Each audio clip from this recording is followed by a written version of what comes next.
your video to show up on, there it is, on the recording. Please feel free to turn your camera off.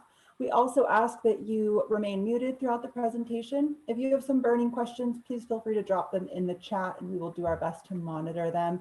But we will also save time for the end to make sure that you guys have time for question and answers. And then I will also share the number for BIAC's main line for those of you who are interested in services that aren't connected. And we will share a little bit more about that information as needed after the presentation as well. Okay, so Kate Kerkman, she has worked at BIAC for over 3 years. She is the Director of Client Programs and is a licensed clinical social worker and a certified brain injury specialist. So I will hand it over to her now. Thank you. Thanks, Jamie. And thanks, Angela with Burke Simpson for supporting us being here today. And good morning and welcome to everybody out there in Zoom world. You're in the right place, connection, loneliness, and finding meaning on this Friday morning. I am just shouting out that I know that I talk fast. I'm a fast talker. So I've tasked Jamie with reminding me if I get a little ahead of myself. And as she mentioned, we will do some time for question and answer at the end. So please submit any questions you have to the chat and we'll see what we can do. So let's dive in. And my slides are not moving forward. Hold on. Jamie. You just got to tap on your PowerPoint. You've got to tap back on your PowerPoint and then advance. There we go. Okay, thank you. We're here. So let's start with the obvious. What is loneliness? Because it may not be as simple as we all think. The definition of loneliness is the discrepancy between the social connections that you need and the connections that you have. And what's actually available or present in our lives. Loneliness can look like being alone, and loneliness can look like being with others. I think a lot of us have had that experience of being at a party or work or a room full of people and still feeling alone. So it's not about the number of people around us. The way loneliness feels to us and the way it looks coming from others can also be different and a little bit complicated. What it feels like. Loneliness can feel like isolation, being by yourself. It can feel like a really heavy weight. I think a lot of people during COVID especially have maybe felt that one. The whole world is on your shoulders, your responsibilities, what you have to get done in a day, who you have to take care of is all on you. Loneliness can feel like invisible. No one sees me. No one knows I'm here. No one cares, right? I'm just here. And loneliness can feel like a deep, dark hole. What loneliness looks like from those around us, if we're around someone who's experiencing some pretty intense loneliness, it doesn't always look like just the sad person not around. It can really manifest as anger, as irritability, and as withdrawal. We'll get into that one a little bit more later, but I think, we may have this idea that if someone's lonely and I invite them to come over for dinner, they're going to show up. And if they don't, then they must not be very lonely. But for a lot of people, even the opportunity to connect with others, we just can't permit ourselves to do it if we're really sort of in a deep, deep place of loneliness. And we'll get, like I said, we'll get to that a little bit more later. So what are the consequences of loneliness? Here's where the research comes in. There's been quite a bit of research done lately. A lot of it by Dr. Vivek Murthy, who is the former Surgeon General of the United States in the Obama administration. He wrote a book called Together, and I'll show you all that book at the end. I'll show you a lot of the resources I used for this talk. And as the Surgeon General of the United States, through the research and his work, he identified loneliness as a public health crisis. It is not just a sad feeling. It is a public health crisis. Loneliness can lead to substance misuse. We're going to get into that a little more later too. Loneliness can lead to violence. in communities. It can also lead to premature death, coronary heart disease, high blood pressure, increased risk of stroke, dementia, depression, anxiety, poor sleep, and impulse control. The research has shown us that loneliness has the same long-term health impacts of smoking 15 cigarettes a day. Think about that for a minute. We all know what we would think if we knew somebody who smoked 15 cigarettes a day, and what that would mean for their long-term health outcomes would be pretty scary. Loneliness, especially long-term loneliness, can have these same dire impacts on our health. I hesitated with this slide and what I was going to share because it is kind of scary. And we know as professionals and survivors in the brain injury community that loneliness is rampant. And so when I came across this information and was studying it, I knew I wanted to share it. One, I hope that this does not scare people who are experiencing loneliness, but gives you some validation that this is a real issue that we need to address. And I wanted to have that same impact on the professionals that are out there and caregivers that are out there. We see these big issues of, you know, whatever the health issues are, whatever the social issues are that we're facing. And loneliness can really easily take a back seat because it doesn't seem as serious or as imperative. And I'm here to tell you that it is. This is a big deal and we need to pay attention to it. And luckily now this research is coming out and the seriousness and need for focus is coming to the forefront, which is just so important. Actually, recently in the last couple of years, the United Kingdom created the Commission on Loneliness as a parliament. Their head of government created this Commission on Loneliness, to study the impacts that it has on the community at large and to try to do something about it. So again, we are seeing attention to this on much higher levels, which brings me hope, and I hope it does for you also. So the research tells us that there are 3 types of connection that people need to feel a fulfilled and happy life. 3 types, 3 levels of connection. One is intimate connection. The most obvious of these is a spouse, a partner, a long-term intimate person in your life, but it doesn't have to be. There are people who have a close friend or confidant. I've seen it with a twin, people who have twins. It can be, a primary caregiver. And so it can look like a lot of things, even if it isn't, a spouse, as we would often think of it. We need social connection. We need quality friendships, social companionship. And one thing I see in the brain injury community more than in other communities is professionals filling in this gap.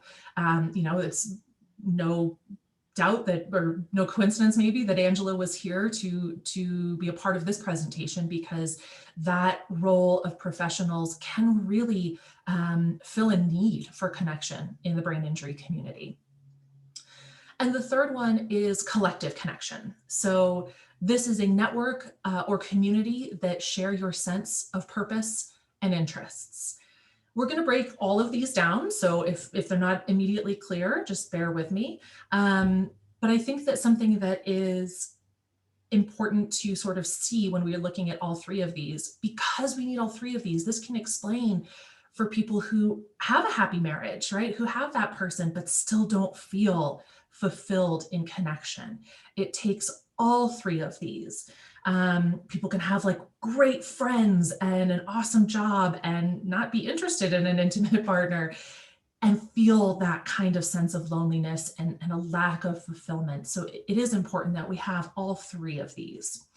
I think that we have a long history of humans, in fact, our whole history of evidence that humans need connection. If we look all the way back to the caveman days, right, we are not solitary creatures. It may have started out as a need for procreation and survival and food, but that inherent need for connection to others has not left us through all of our evolution. So There is no lack of evidence to show that humans need each other and need connection. So we're going to go through each of these types of connection. What helps, what hinders, what can we do to try to build, maintain, restore these types of connections in our lives. So when it comes to the first two levels, and let me just make sure I made this clear. So the first two levels that we just talked about, intimate and social connection, we're going to talk about those together because there's a lot of overlap between them. So when it comes to these types of connections, these are the drivers of loneliness. These are the things that we do individually, right? This is about looking inward and looking at ourselves that drives loneliness. One of the big ones is not being ourselves, not being authentic, not being who you are in the moment with others. If you meet somebody, whether it's in the grocery store, or Starbucks, or at a party, or in a professional setting, we often present ourselves in a way that we think other people are going to like because we want to feel connected. We want to feel accepted, right? Accepted into community is huge for people. It's super important.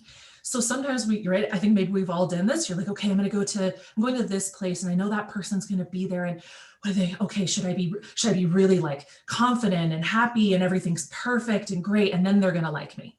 That's how I'm going to do it. Got it. Ready, plan, go. That is not what drives connection. If you are looking for validation from another in your relationships, then you are not building connection. So as much as we can come forward with who we are, good, bad, and ugly, that's what's going to drive connection. A big part of loneliness is our own feelings of unworthiness. We don't feel good enough. Why would I be myself? Nobody likes that. That's not something people want to spend time with. I'm this and I'm this and I'm this and I don't do that well and I don't have anything to bring to the situation. I'm not worthy of connection. For some people that goes all the way back to our childhood of how we were raised, right? Sadly, a lot of us got that message of unworthiness from our parents or primary caregivers. Some of us got it from failures in life. I've talked to survivors who, after their brain injury, now feel unworthy of connection because of how they've changed and the person they are now. Related to all of that, perfectionism and pleasing. We see this one a lot. Again, I'm going to be the best person you've ever seen. I'm going to be so good at everything. I'm going to say exactly what you want to hear. I'm going to do exactly what you want me to do, regardless of how it makes me feel. And that's going to that's going to make you want to be around me more and accept me into your circle or accept me into connection with you. And the biggest driver of loneliness is the last one on the list here is shame. This is a tough one, you guys. And I know that for a lot of people, even just that word can sort of bring up some of those tingles and hackles and defensiveness. So just ride the wave for a minute. Let's get into shame a little bit. One of the best definitions I've seen is from Brene Brown, that shame is an intensely painful feeling or experience of believing we are flawed and therefore unworthy of love and connection. Right? This is what we're talking about here. This sense of, why would anybody want to be in connection with me? I'm not worth it. I'm not good enough. For me, I'll speak personally and honestly. How do I know when shame is coming up for me? I get that feeling in my stomach, right? When I think about something, a memory, an incident, something that happened, and my stomach just goes, ugh, it's awful, right? It just, it is a horrible feeling of just shut down, withdrawal, and just nausea. And that for me was really important to identify, because then I know, okay, that's what this is. This is shame. I'm experiencing shame. And when I can identify it, then I can know what to do with it. So I want to make sure I'm getting all of my notes here. Forgive me for coming over here. So yeah, so shame tells us that we are not good enough. We are not worthy of connection and love. Shame needs silence and secrecy to grow So the more that shame sits quietly inside us, the more that shame tells us we're a bad person. And oh my gosh, no matter what, do not tell anyone. Even if they know about the thing that happened, don't tell anyone you're feeling shame about it, because that will just encourage them to not want to be in connection with me. Nobody wants to be around somebody who experiences shame or who did that awful thing. So silence, secrecy feeds shame. And again, shame prevents connection. So at some point, again, I know this can be a little scary, but at some point, try to find out in yourself, how does your body react, right? Shame can have a very somatic reaction. Shame can come up really tangibly in our bodies. And one of the best ways to combat shame is to be able to identify it, right? Identify it in yourself. So pay attention to your body. What does that look like? And one of the things to sort of differentiate is shame versus guilt, right? We've all done things we're not proud of, right? We've all done things that we shouldn't have done. We've all hurt people. Guilt says, I did a bad thing. Shame says, I am a bad person. And one of the most important differences there is that guilt, I did a bad thing, I can do something different, right? I can change. I can undo this. I can learn from my mistakes and grow and get better.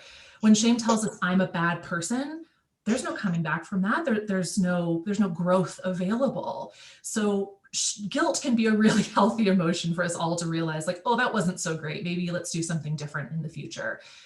Shame never helps. Shame never gets us where we want to go, where we want to be in life.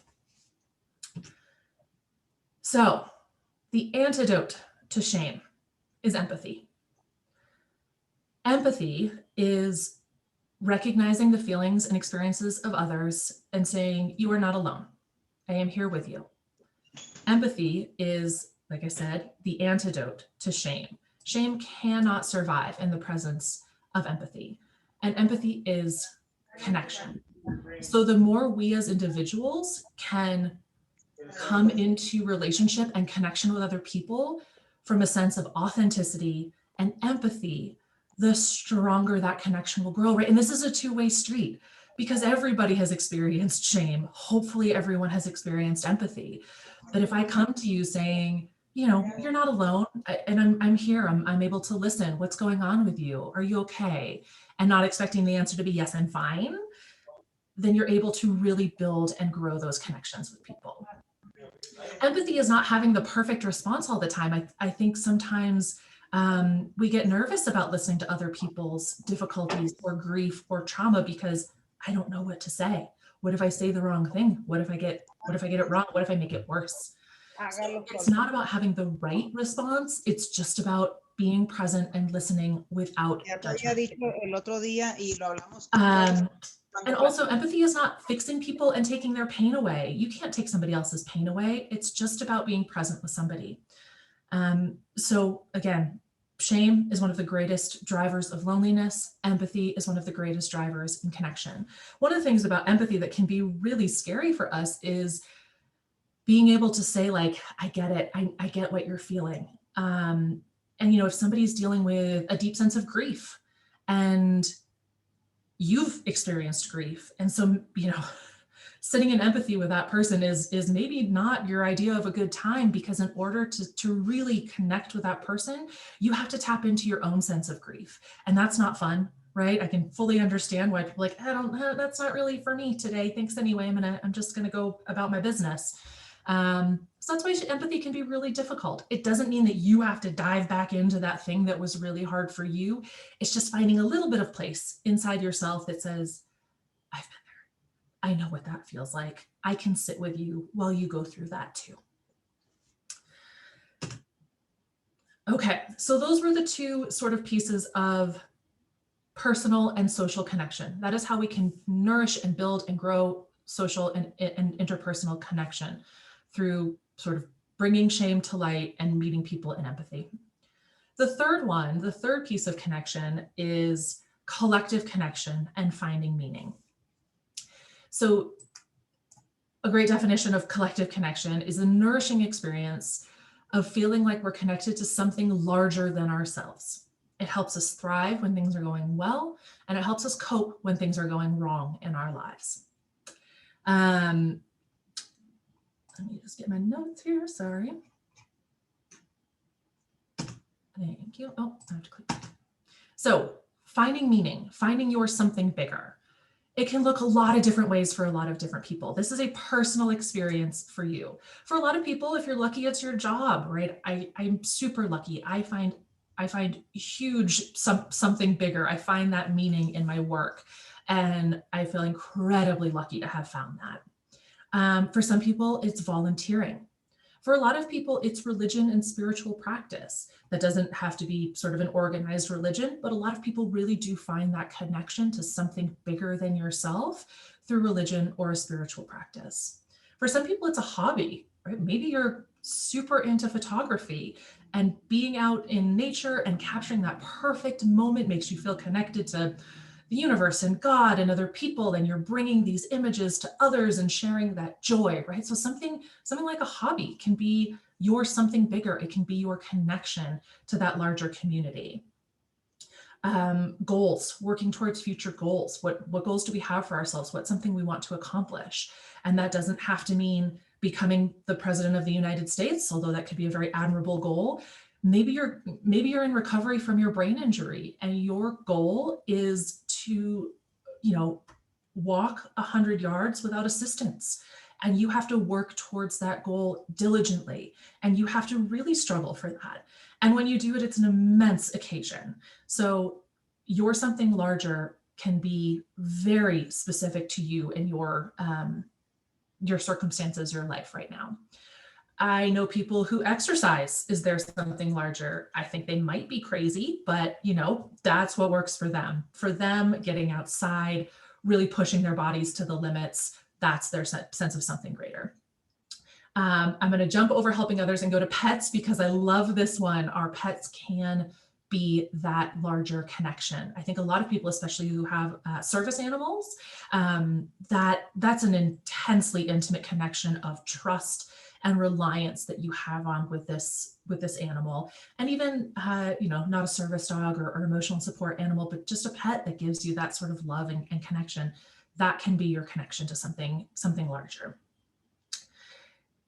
When in doubt, if you're looking at this list and saying, nope, there's nothing on there for me, I don't have any of those things in my life, the best first step is to help somebody else.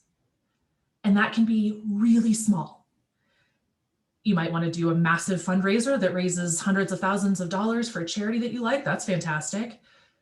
But maybe that's not in the cards for you right now. And so helping others can, just look around yourself in your daily life and look for somebody who needs help. Maybe you have an elderly neighbor who needs the snow shoveled off of their sidewalk. Maybe you want to feed the birds, right? Put out some birdseed. Maybe you want to walk your neighbor's pet. Maybe there is somebody who you see that really struggles with a particular activity of daily living, and you're good at that one and you can assist them. It can be really small, but when in doubt of finding this connection to something larger than yourself, start there. Look around, find somebody that you can help in even a small way. And notice again, right? So we talked about how shame can be a really somatic in your body experience. Finding your connection to something larger is also a really somatic experience. So again, for me, I feel it in my stomach. I feel lots of things in my stomach. Might just be hungry all the time, but I get this feeling in my stomach of like just giddy, tingly happiness when I feel connected to that something larger for me. So if you're struggling to figure out what this is, try a few things out and notice your body. What is feeling good? What is feeling supportive? That doesn't mean it's easy and happy, right? Easy and happy is not always the same thing as finding connection. Actually, for a lot of people, it's really difficult. And we're going to sort of jump in on that one in a minute here too. But notice what makes you feel full, what makes you feel that internal sense of relief, of joy. the goal of finding connection in all three of these realms is to cultivate a sense of happiness and joy in our life. So pay attention to yourself and see what that looks like. I just came across this quote actually just a couple days ago, and I love it because it fits this so well. No one else is supposed to understand your calling. It wasn't a conference call, right? So this is what we're talking about here. This isn't about, hey, I'm going to call the 10 people in my life I'm closest to and ask them what my meaning in life is. Because for a lot of people, they may not understand. It may seem like you're getting involved in something that isn't helpful. It might even be counterproductive to your healing, or what they think your journey should be. So, if you have deep connection with people who, in that intimate and social levels that we talked about, those can be great people to talk to of, hey, here's what I'm thinking of getting involved in. What do you think? Or does this sound like something that I could do? Or I'm really interested in this, but I would need an accommodation. How could I go about accomplishing this? And who's out there that could help me with a disability accommodation to be able to try this thing out? What it isn't is looking to others for approval, trying to please people, knowing that, well, if I, accomplish X, Y, and Z, I know that everyone will be really proud of me, and then I will get that connection and acceptance and approval. So again, it's for you. It has to be intensely personal, because the only person you're trying to fulfill and find meaning for is yourself. Consequences of connection. No surprise, these are the opposite of the consequences of loneliness. When people have at least some portion of connection in all three of these levels, we see longer, healthier life. We see regulation of heart and respiration rates, which is really interesting. People who live in connection have a more regulated heart and respiration system. Increased immune response to illness and wounds. That one really blew me away, to be honest, the first time I read it, that our body heals faster when we have meaningful connection in our lives. And a 17% decreased risk of all-cause mortality, excuse me. It's slightly different. So finding connection can undo all of those things that we talked about earlier, all of those consequences of loneliness.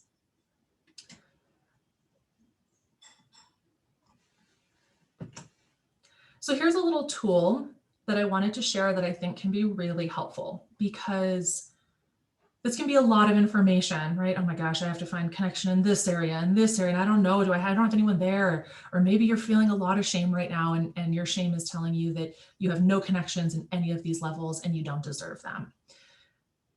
And I'm going to tell you that's not true. Okay. So we are all human beings. We all deserve connection, and we can find it. This is actually just something I made up. It's a little Venn diagram of the three areas of connection that we need. This could be easily printed out. I think we're going to share these slides and write it down.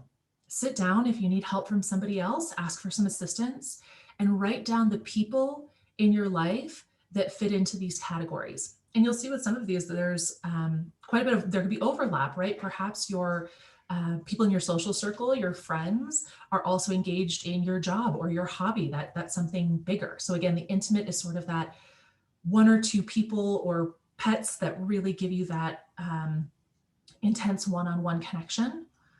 Social is going to be friends, acquaintances, groups, and professionals in the community. And collective is going to be that something bigger. So these all fit into the three levels. So I know it might seem like a silly exercise, but I really encourage you, if you're not feeling really clear, to print this out and start writing down the people or organizations in your life that give you that level of support. If the Brain Injury Alliance of Colorado is not yet somebody you're able to write down in your social circle over here, I encourage you to call and get to know us and know what we do and see if we can be a part of that for you. And like we already mentioned, people like Berg Simpson and Angela, if there are those professionals in your life that can provide that support too, that counts, that's good, that's important.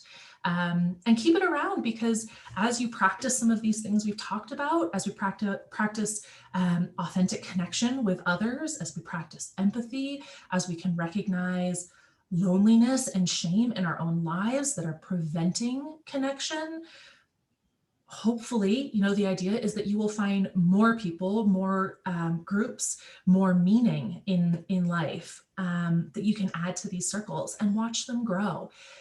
And if you have this around, another thing you can do is when you're having those tough moments, right? All of us have those tough moments, even if we have amazing connections in all three areas. All of us have tough days where we just feel, oh, and that there's nobody there for me. Pull this paper out and look and see who's there. And I feel like, oh, I really feel like I need to connect to my something bigger today. Who's in this circle that I can reach out to and ask for help or ask to join. I really feel like I just need to sit down with a friend today and talk and be connected to somebody. All right, who's in my social circle over here that I could reach out to and approach from a sense of authenticity and say, I'm having a hard day. Could we just hang out and have a cup of tea or talk on the phone or go for a walk outside, whatever it is for you that feels good.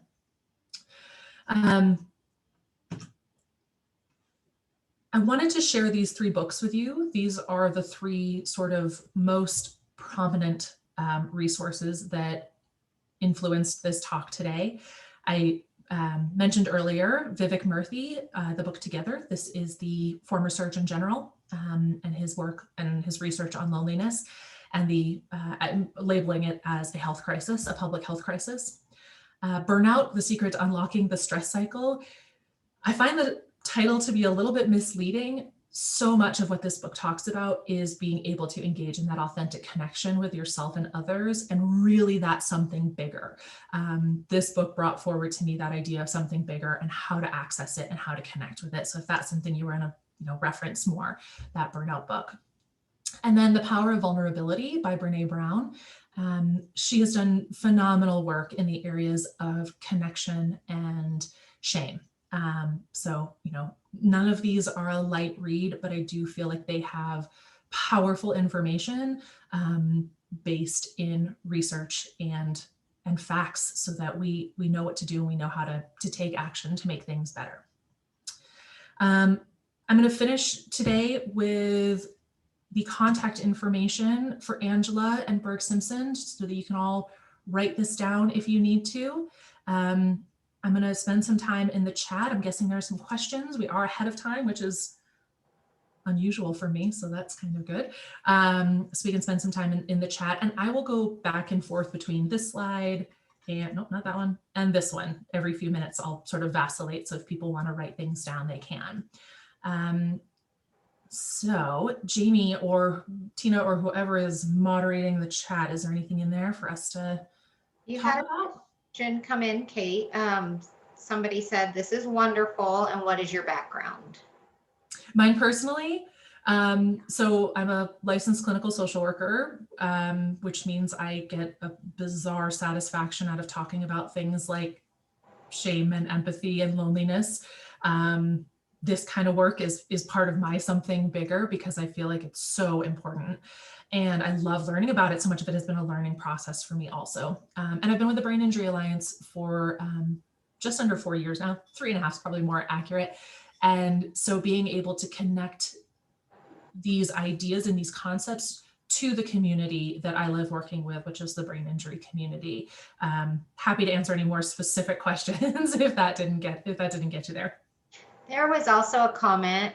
Somebody had mentioned that sometimes people try to use social media to connect with others, but they have found this is one of the least authentic places. Do you have any thoughts on social media? In general, I would agree with the person who wrote that.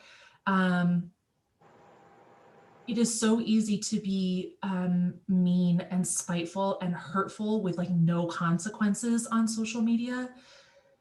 I realize that, especially during COVID, we are all sort of isolated and separate. And so social media is the way that you can find connection with somebody.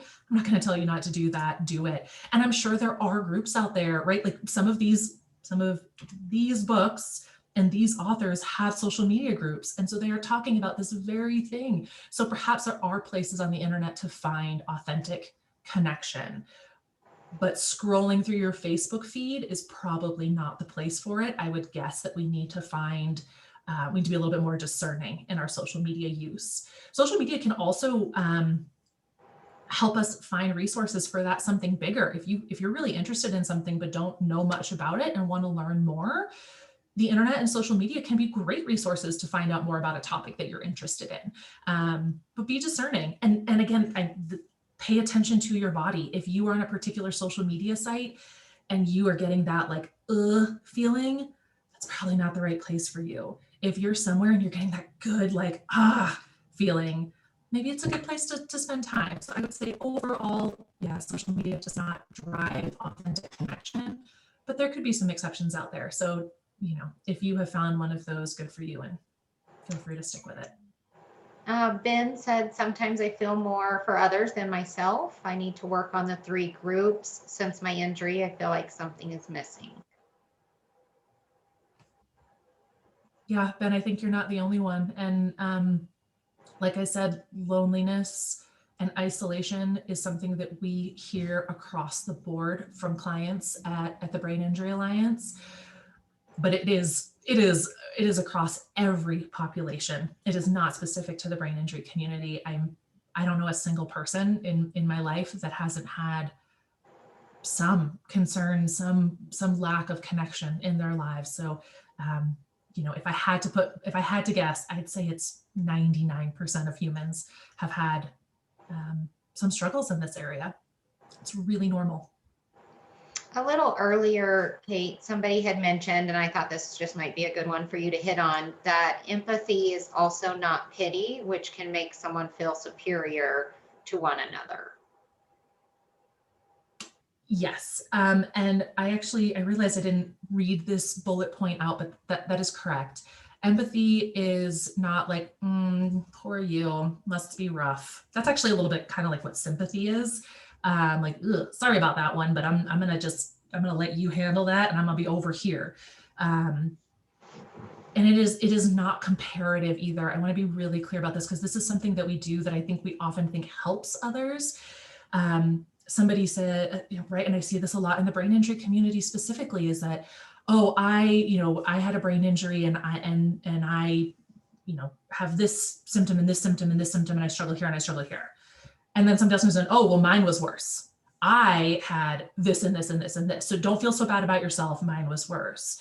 And that comparison does not help. And it moves all of us out of being present and being connected. Our struggles, our loneliness are not comparative. We're all in this together. And that's the only way we're going to get out of it, is by supporting each other. Somebody asked Kate if you have a practice. I don't. I am at the Brain Injury Alliance of Colorado as the Director of Client Programs.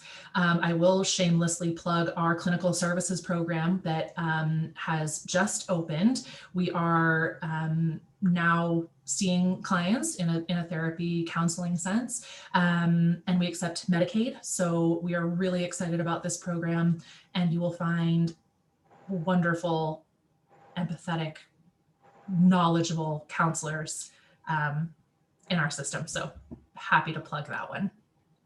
And also that information for anyone who's looking, Jamie did put it in the top of the chats for BX information, if you guys would like to call or look up. Does anyone else have, since we are running a little early, we definitely want to feel connected today and not as formal. If you guys want to unmute and you have any thoughts or anything you want to share while we have Kate on, please feel free.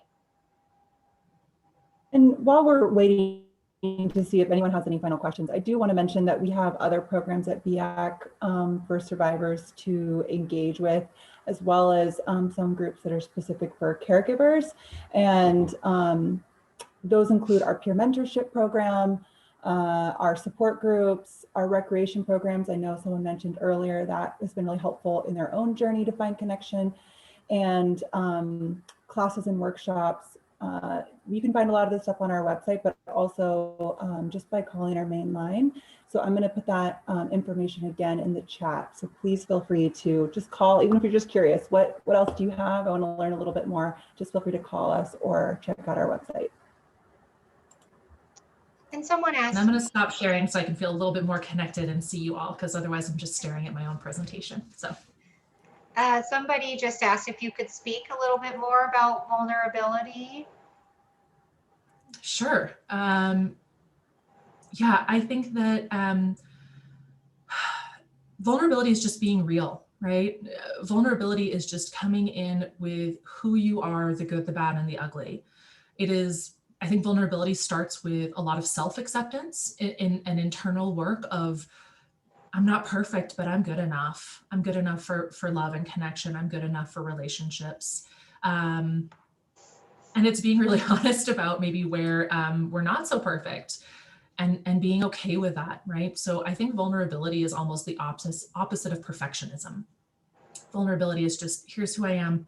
I'm doing my best. I might be really great at some things. I might not be so good at others, but I'm going to just be real with you about who I am. And I want to hear the real you, right? That's the other part of it, is if I'm asking you to be okay with all of me, I want to show up and listen and be okay with who you are, and hear more about who you really are, if you're willing to share.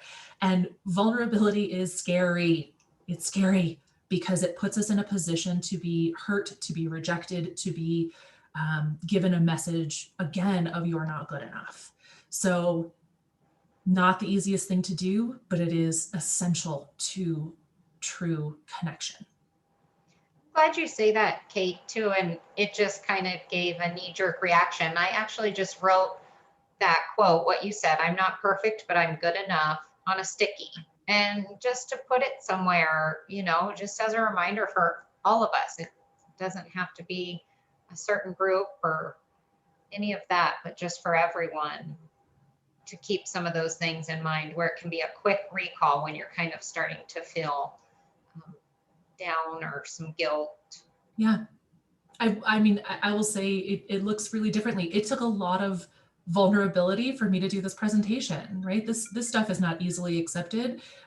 This is not the most normal thing we hear about every day. And I know that, you know, I've heard it enough from people that like, nah, I'm not listening to any of that. So, right, vulnerability is showing up and saying what you think is true and real, and hoping that it lands with somebody.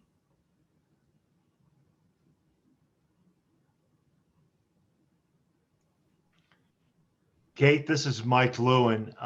One of the things that I find as I'm aging, notice I didn't say getting older, is that the question of what's normal. And that can be haunting at times. And it's not a matter of keeping up with the Joneses or the neighbors. It's just a matter of, you know, am I in a situation that's normal, consistent, or is it abnormal, and what needs to be changed? But defining, and I realize too, the cliches, you know, normal is what you make it. And I fully realize that as well. But that seems important in connections as well. I fully agree. I think that, again, that perfectionism of everything's fine with me makes other people think like, oh, then what's not fine with me must not be normal, right? I'm feeling really lonely and disconnected, and everyone else seems to have their stuff together. So I must not be normal, and there's something wrong with me. And the more people who are willing to just say like, oh, I'm really struggling. This is hard. I'm not doing so well here. It helps us all realize, right? This is the whole point of support groups, to Jamie's point, is that it helps us see that there are others out there struggling with the same things as us, and it normalizes it. Yeah, very good. Thank you. Thank you. Someone may mention, Kate, reading and conversations and Zoom can be fatiguing. The visual and auditory. Do you have any other ideas for reaching out when experiencing the overwhelmed feeling? Tina, I'm sorry, can you say that again? I'm not sure I caught the question. Sure. It was talking about reading, conversations, and Zoom meetings can be fatiguing with the visual and auditory issues from brain injury. Yeah. Do you have any other ideas for reaching out when feeling overwhelmed? I think the medium for reaching out is going to be different for everyone. I think, oh my gosh, like if we're not all feeling Zoom fatigue at this point, I don't know what to say. It's, I mean, how much do we all miss just being able to like sit on a couch with somebody and have a conversation, whether it's a friend or a professional? That face-to-face contact, I think, is missed so dearly by so many, myself included.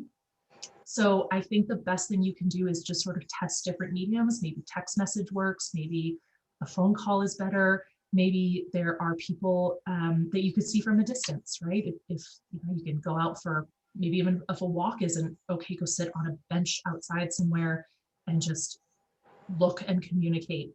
I don't have a fabulous idea, because COVID has just made all of this so much worse. We all feel, I think, a little bit more isolated and disconnected than we did a year ago. So all I can say is that, you know, keep looking forward, try some different things out and see what works for you, and reach out to people in your life and see what's working for them, and is anyone else wanting to connect in the way that you're wanting to connect. I wish I had a better answer for you. No, I think the sitting outside, sometimes just being in nature, even if it's in your front yard, Yeah. is helpful, and Yeah. feel the wind and sunshine. Another question was, can you please speak to us older adults who need yet have no physical connection? Yeah. Sorry, I've got, I'm answering questions with a giant sigh. I'm sorry, that's not helpful. Can I ask, and you may not be able to respond quickly enough, is this COVID specific or has this been ongoing? Again, with COVID specific, I don't have a lot of great answers, because unfortunately a lot of us just have to wait it out. And we're getting there, right? The vaccines are coming, and things are hopefully starting to get back to normal. I think that physical connection is amazingly powerful, and it breaks my heart to hear when people don't have that. I think that maybe there is a way to reach out to some of your other communities, right? So if it's that intimate level of connection where you would have that touch that's missing, is there an appropriate way to reach out to some of your closer friends, or, you know, somebody involved in that, you know, something bigger, if it's a church? And is there a way to just say, like, God, I just need a hug, right? Like, when can that happen? Or could I sit with somebody and hold hands? You are, whoever this is, you are not the only one feeling that. And I'm guessing a lot of people are a little bit too ashamed to say that they need it. So look around and let's try to get a little bit creative in how we can find that. And again, that might take some vulnerability of raising your hand and being the first one to say, I just need someone to, like, have a physical connection with. And that doesn't need to be sexual. It can be very just supportive. Mel, I see a hand up over here. Yeah, now during COVID, this doesn't work, but I know that there are areas in in different area hospitals that need people to hug babies that are coming out of drug addiction and things like that. Now with COVID, that doesn't work so much, but you can always, if you're not allergic to animals, volunteer at a dog rescue or a cat rescue and just hug the little puppies to give a little bit of love, because I have found that those of us that are older, and I put myself in there with you, have so much love to give. Mm-hmm. That you know, giving it to a little kitten that weighs 6 ounces feels just fabulous. So yeah, that's beautiful. Thank you, Mel. Those are some great suggestions. And the first one she was talking about is that there are volunteer programs at a lot of hospitals in the NICU with infants who are not able to go home yet. And I could spend a whole hour talking about the importance of young babies being touched physically and how that helps their development. But we don't have time for that. So if that's something that interests you post-COVID, reach out to a hospital and see what kind of need they have.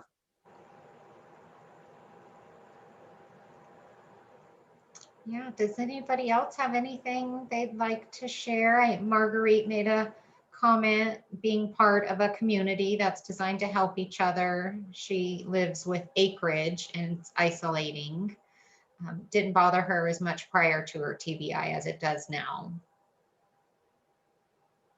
Yeah, I think that's something that's so interesting. Marguerite, thanks for sharing that things that you might have wanted before a brain injury, like some acreage and some space and some privacy, can be hindering after a brain injury. So some of those things that you may have found connection and meaning in the past may not work anymore, and it may be time to reevaluate where you're finding connection and what's working for you and what isn't. Robert said learning to compromise helped him become connected and genuine. It's a good point, compromising. Yeah, I like that one too. That's great. That's life, right? It's talking about that give and take, right? It's not, I'm not going to come into a relationship because of what I'm going to get out of it. It is a mutual connection between people.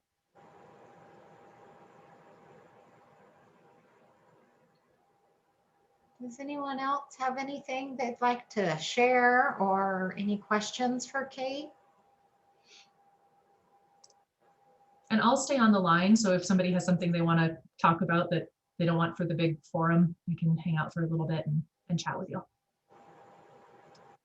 Mel, go ahead. I would be amiss if I did not say how much BIAC or BIAC or however you guys say it, the Brain Injury Alliance has helped me with my loneliness. I've signed up with numerous different yoga classes and you name it, anything that I feel like I can even halfway do, I've signed up for them. And yes, it is all Zoom, but I still feel like it's just wonderful. I see people that sign up for different things, and when I see them in another class, I just feel like, oh, there's my friend so and so. Yeah. So give yourself a good jump in, afternoon to look at BIAC's website, and I'm sure you'll find something that kind of interests you. Mel, it's Gavin here. Oh. Just jump in. How are you? Good. How are you, Gavin? Good. I can't tell you how much that my heart, and I'm sure I speak for the other BX staff.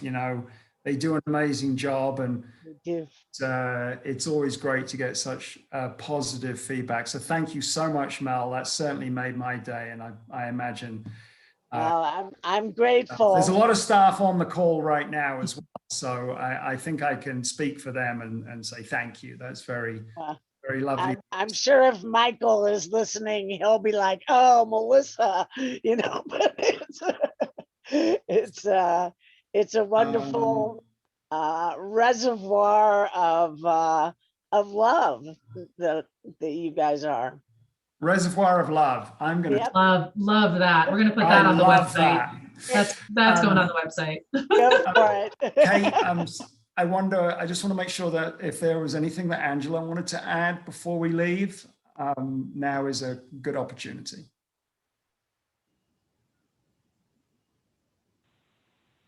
I had to unmute myself, and I just wanted to say thank you to everybody who participated. This was my something bigger for today and maybe for the week, but I think it's been important to learn a lot of the things, and it is a tough topic to cover. So I appreciate the very real nature of a seminar like this, and those book references were great because I think some of us, I spend a lot of time during the day connecting with people and trying to do my very best at being authentic. I'm exhausted at the end of the day. And for me to connect, I really kind of want to grab one of those books. And that was really great to see that, because it might be a lonely and isolating way of doing it, but it's still me connecting with an idea that I learned here. So I appreciate it and just wanted to thank everyone for the comments and questions that you raised, because that made it a good experience. And Mel, one thing that you said that was great is, even though we are in this age of Zoom right now, it's better than nothing. And so thank you for bringing that up, that, if that's where we're at, and let's do our best to connect that way if we can. So thanks for mentioning that.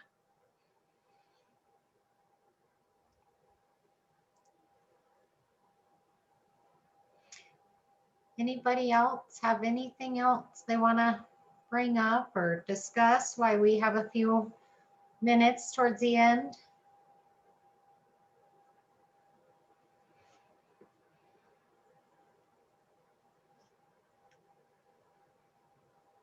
Well, thank you, everybody. And like I said, I will stay on for a little bit if anyone wants to ask a question in a smaller group. Yeah, thank you, everyone. And thank you, Angela. And I hope everyone has a good rest of their day and a nice weekend.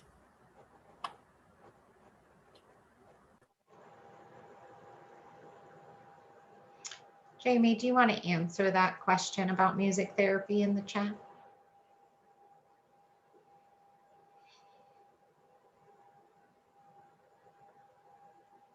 Really nice comment there, Kate. Someone telling you thanks so much and the timing was perfect for this. Okay.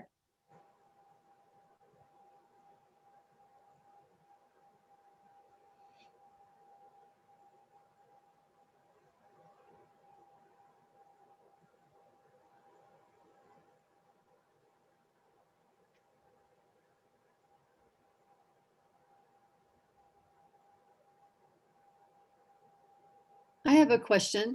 Will the PowerPoint be available on the BIAC website? Yeah, if Kate gives us permission, we're happy to put it on there with the recording. Yeah, it was excellent. Permission granted, by all means. Oh, thank you. Certainly.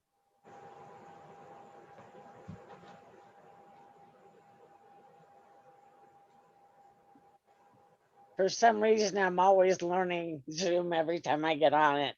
I can't type out in the chat, so I just want to thank everybody for deep in my heart for this. Anything about loneliness seems always applicable when you're a TBIer. So thank you. You're very Thank welcome. you for all your contribution today too.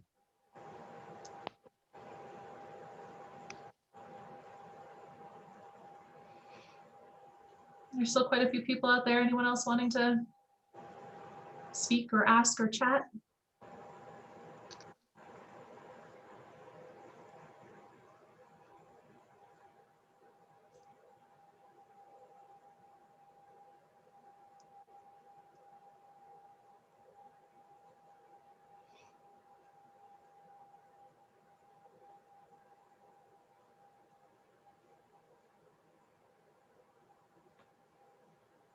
Okay, last call for anything. There came in one question, Kate. The ladies, their internet had cut out, but they said thoughts for connection with visual and auditory issues. I'm guessing that meant personal connection, not internet connection. I think that it makes it more challenging. It does. I think that the more you can get connected with agencies that understand, and hopefully then individuals who understand, oh, no, internet connection, can't help with internet connection.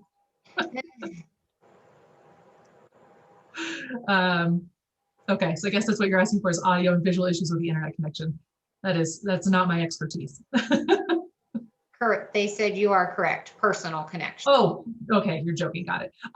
Yeah. So I think that if you can find, places like the Brain Injury Alliance that understand what brain injury means, if there are other agencies out there, that work with people with auditory or visual issues, and they understand what that means, and ask what groups are out there. How can I get connected with this? Does anyone know anything? Google. I mean, I know we talked about the internet already.